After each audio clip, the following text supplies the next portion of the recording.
کہنے کے بعد ذرا قرآن پاک کا اسلوب ملاحظہ فرمائیے. اللہ نے ان کا انتظار بھی کیا کہ یہ کیا کہتے ہیں. اللہ تبارک و تعالیٰ نے اتنا فرما دی ایمان لے آنا, اس کے خدمت گزار بن جانا. اب قانون تو یہ ہوتا ہے کہ حکم دیا انتظار کرے, آگے سے کیا کہتے ہیں, لیکن رب نے انتظار نہیں کیا. تاجیل کا حال کیا ہے, اللہ کے ہاں تسجیل کا حال کیا ہے. اللہ تبارک و تعالیٰ کے ہاں اس کی اہمیت کے سوچے درجے پہ ان کے اس کے سامنے سر تسلیم خم کرنے کے اقرار کرنے سے پہلے رب نے آپ ہی پوچھا کالا اقررتم, جو کچھ میں نے کہا تم نے اقرار کیا. کبھی اس کی اہمیت کا اندازہ لگاؤ یہ کیا ہے. اللہ تبارک و تعالیٰ آپ فرماتا, پہلے فرمایا ایمان لانا, پھر فرمایا خدمت گزار بن جانا. پہلے اس کی آمد کا تذکرہ کیا, اس کا منصب بتایا, ان کی ڈیوٹی بتائی, پھر ان کے بولنے کا انتظار کیے بغیر خود ہی کہہ دیا جو کچھ میں نے کہا تم نے مانا. اور ساتھ ابھی ان کے جواب سے پہلے ایک اور بات فرما دی, اور میں واخذتم علی ذالکم مصری, تمہاری زندگی کی سب سے بڑی ڈیوٹی جو میں نے تمہارے ذمہ لگائی, تمہاری زندگی کا سب سے بھاری بوجھ, تمہاری زندگی کا سب سے اہم ترین فریضہ. ابھی توجہ نہیں ہوگی, آپ کو توجہ نہیں ہوئی جو میں کہا. اللہ فرماتا ہے وَأَخَذْتُمْ عَلَىٰ ذَلِكُمْ مِصْرِي, اے نبیوں, اے رسولوں, اے پیغمبروں کی جماعت, تمہاری زندگی کی سب سے بڑی ڈیوٹی, تمہاری زندگی کا سب سے اہم ترین فریضہ, تمہاری زندگی کا سب سے بھاری بوجھ جو میں نے تمہارے ذمہ لگایا, تم نے اس کا اقرار کیا, اس کو قبول کرتے ہو. اچھا, ہم تو سمجھتے تھے کہ نبیوں کی ڈیوٹی ہے کہ بندوں کا ٹوٹا رشتہ رب سے ملا دے. ہم تو یہ سمجھتے تھے کہ نبیوں کی ڈیوٹی یہ ہے کہ بندوں کے سوئے ہوئے مقدر کو جگا دے. ہم تو یہ سمجھے ہوئے تھے کہ نبیوں کی ڈیوٹی یہ ہے کہ بھٹکے ہوئے آہو کو سوئے حرم کھڑا کر دیں, بھولے بھٹکے لوگوں کو رستہ دکھا دیں, امر بالمعروف کریں, نہی عن المنکر کریں, نماز کا حکم دیں, زکوٰۃ کا حکم دیں, اللہ کی طرف ان کو متوجہ کریں. لیکن رب فرماتا ہے یہ ساری ڈیوٹیاں ایک طرف, اس مصطفیٰ کی غلامی کا دم بھرنا ایک طرف. کبھی اس کی نزاکت کا اندازہ لگائی. اور یہ کوئی قصہ کہانی کی کتاب سے نہیں, یہ کوئی واسکو ڈے گاما کا کلام نہیں, یہ کوئی ابن بطوطہ کی باتیں نہیں, یہ کوئی برنارڈ شاہ کا قصہ نہیں, یہ کوئی آکسفورڈ یونیورسٹی کے نصاب سے نہیں اٹھایا گیا, یہ کوئی کیمبرج یونیورسٹی کی کسی کتاب سے نہیں اٹھایا گیا, یہ مسئلہ فیثاغورس نہیں, یہ نیوٹن کا کلیہ نہیں, یہ فزکس کیمسٹری بایو کی بات نہیں, یہ رب ذوالجلال کے فرمان کی بات ہے جس کے معاملے میں معمولی سا شک کرنے والا بندہ دائرہ اسلام سے خارج ہو جائے. اب ذرا پھر ملاحظہ کرو رب کیا کہتا ہے, وَأَخَذْتُمْ عَلَىٰ ذَلِكُمْ مِصْرِي, اے نبیوں, اے رسولوں, تمہاری زندگی کی سب سے بڑی ڈیوٹی بھولے بھٹکے لوگوں کو میری طرف رغبت دلانا نہیں.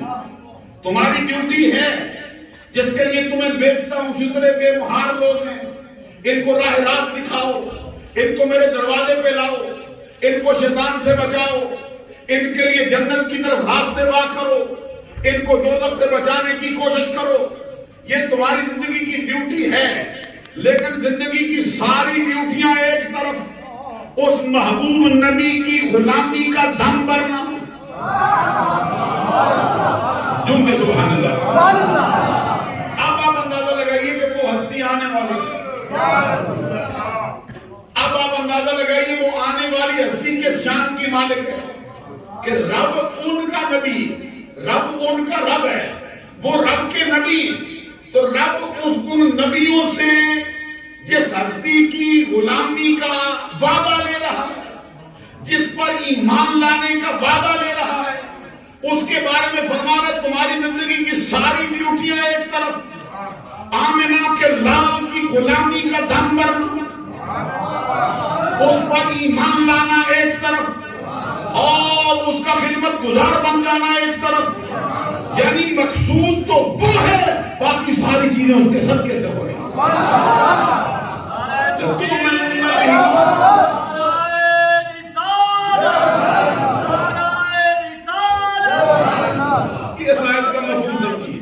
اس آیت کا مفہوم سمجھیے، وَأَخَذْتُمْ عَلَىٰ ذَلِكُمْ إِصْرِي، جب رب نے یہ بات فرمائی پھر ہم بولے کہ قَالُوا أَقْرَرْنَا، مولا جو تو نے کہا ہم نے مانا، جو تیرا فرمان جاری ہوا ہم نے تیرے سامنے سر تسلیم خم کر دیا۔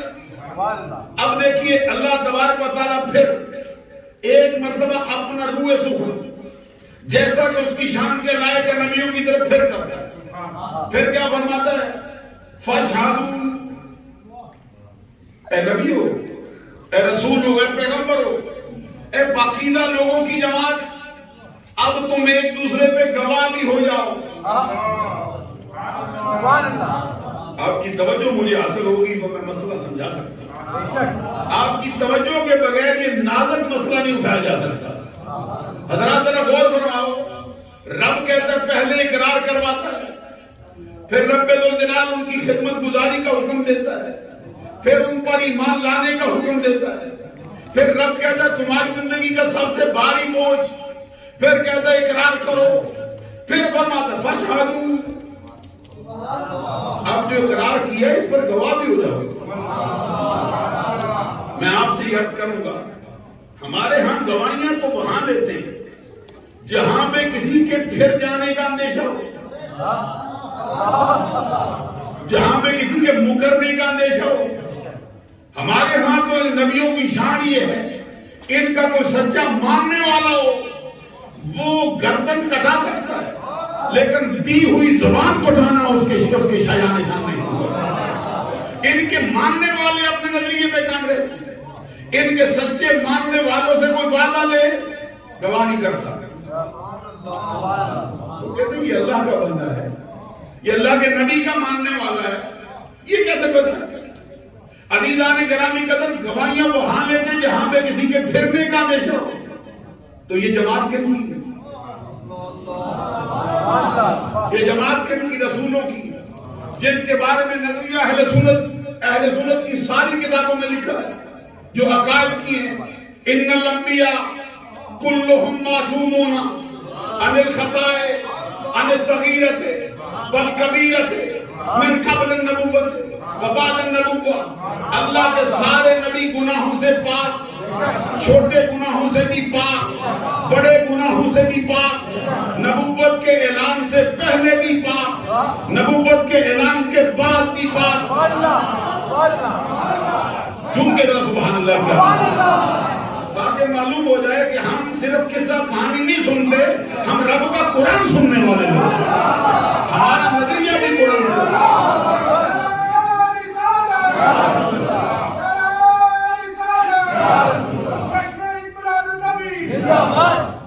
عزیزان گرامی قدر، سرکار کا فرمان ہے کہ جو وعدہ توڑے اس کا کوئی دین نہیں۔ تو اللہ نبیوں سے کہتا ہے وعدہ تو کر لیا ہے، اقرار بھی کر لیا، اور تم نے سب کچھ میرا حکم بھی سن لیا، اب میں تمہیں گواہ کرتا ہوں۔ ہم کہتے ہیں مولا گواہ کی ضرورت وہاں پڑتی جہاں پہ کوئی پھرنے کا اندیشہ ہو، تو یہاں تو پھرنے والے ہے ہی نہیں۔